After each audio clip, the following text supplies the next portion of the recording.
The question, what the hell happened to Ubisoft, is pretty broad. Did it release some underwhelming games like Rainbow Six Extraction or Hyper Scape for the millionth time?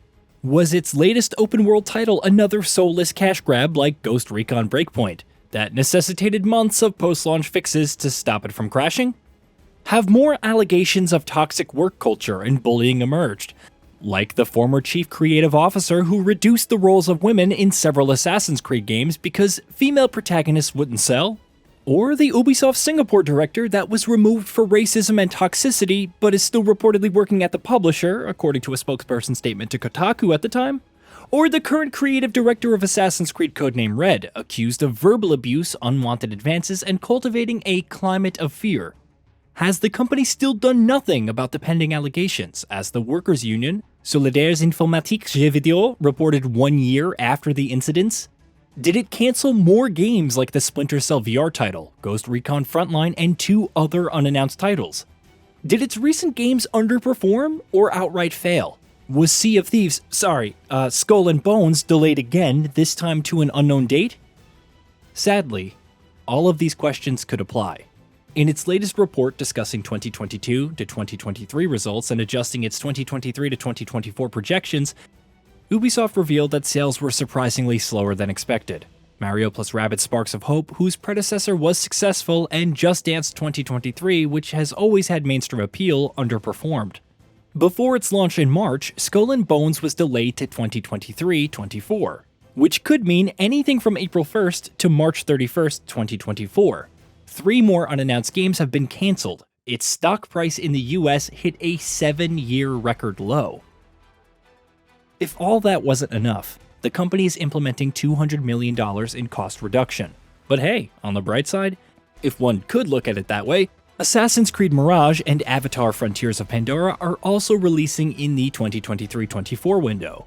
A large unannounced premium game, likely the next single-player focused Ghost Recon, is coming in the same timeframe. Some free-to-play games are also launching. Woo! And just a quick update on the current projects. Beyond Good and Evil 2 is nowhere to be seen, and potentially been rebooted, having beaten Duke Nukem Forever in having the longest development cycle for a video game after its 2008 announcement. Great news though, Ubisoft assures that it's still in development. Avatar Frontiers of Pandora was reportedly having development troubles, and Ubisoft's massive Star Wars game is still a ways off. The Prince of Persia Sands of Time remake has had numerous delays and is also a long way off. Skull and Bones is a train wreck, reportedly costing over $120 million in June 2021, so you can expect its budget to be even higher now, which puts the $200 million cost reduction into perspective. It's also reportedly too big to fail, which is another way of saying that its failure would be utterly disastrous.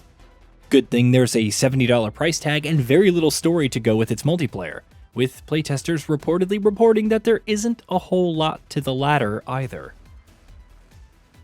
X-Defiant, a competitive shooter that apparently recycled assets from The Division, was viewed negatively on its reveal and doesn't have a release window.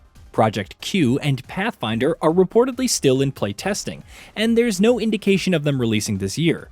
Ubisoft's free-to-play tussles in general, outside of Rainbow Six Siege, have been pretty underwhelming. The next Far Cry, reportedly a live service title, is also further off than originally planned.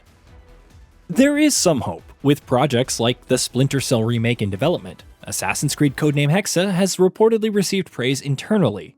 The Division Heartland could arrive sometime this year, and impressions have been generally good. The jury's out on The Division Resurgence, a mobile looter shooter based on the massive franchise, but Rainbow Six Siege Mobile seems like a good idea, given how successful the base game is. Assassin's Creed codename Jade, which recently leaked for mobile, looks pretty good as well. Unfortunately, that's all in the future. In the present, the here and now, Ubisoft's state is dismal. It could look to be acquired or merged with another publisher in the future, right? The cherry on top of this debacle is a report by Giant Bomb's Jeff Grubb, who revealed, Ubisoft definitely already did the rounds proposing acquisitions and mergers with other similar companies, and it mostly got laughed at. Imagine that. A company with the Assassin's Creed, Splinter Cell, Rainbow Six, and Rayman IPs laughed at when discussing acquisitions and mergers. That too in an age where acquisitions are highly sought. Did I mention the massive exodus of employees over 18 months? As reported by Axios in December 2021, either due to competitive startups that paid more or the terrible working conditions at Ubisoft. The extent of this was bad enough to have reportedly stalled or slowed projects, which puts all of the delayed and cancelled games into greater perspective. Amid all of this, it's easy to look at Ubisoft's current state and ask, what the hell? If you weren't stunned silent by the utter mismanagement on display. Granted, you could look back at its debacles with Watch Dogs and Assassin's Creed Unity in 2014, the Assassin's Creed 2 PC DRM controversy, its shameful handlings of the allegations, or its tryst with NFTs, and say that it survived through those.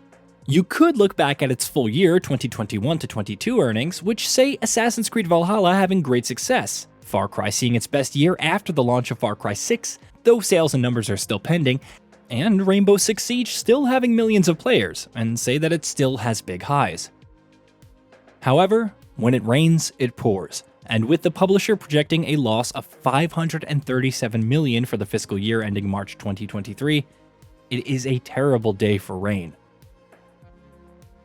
It's all the sadder for the thousands of people still there.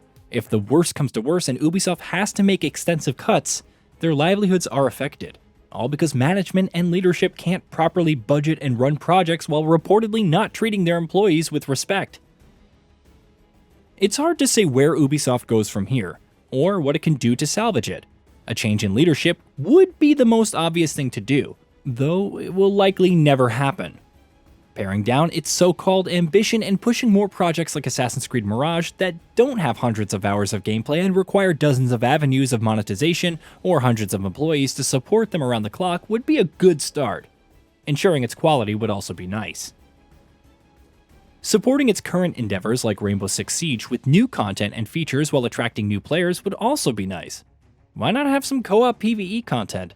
Since that was so well received with Operation Chimera before it was ripped out and turned into a terrible game like Extraction. Why not provide some classical tactical gameplay that older titles were renowned for? Of course, there are just a few solutions. The overarching issues go right to the top. If anything is to be fixed or improved, they must be addressed. No chasing the latest trend or telling people you're taking things seriously without actually doing anything. No mistreatment of employees. No dumping money into projects that have been in development for years and still have no signs of releasing. It shouldn't be this hard. Hey, did you know that we at Gaming Vault upload new videos every day? Stick around, drop a like, subscribe, and hit that bell, and let us know what kind of content you'd like to see in the future with a comment below.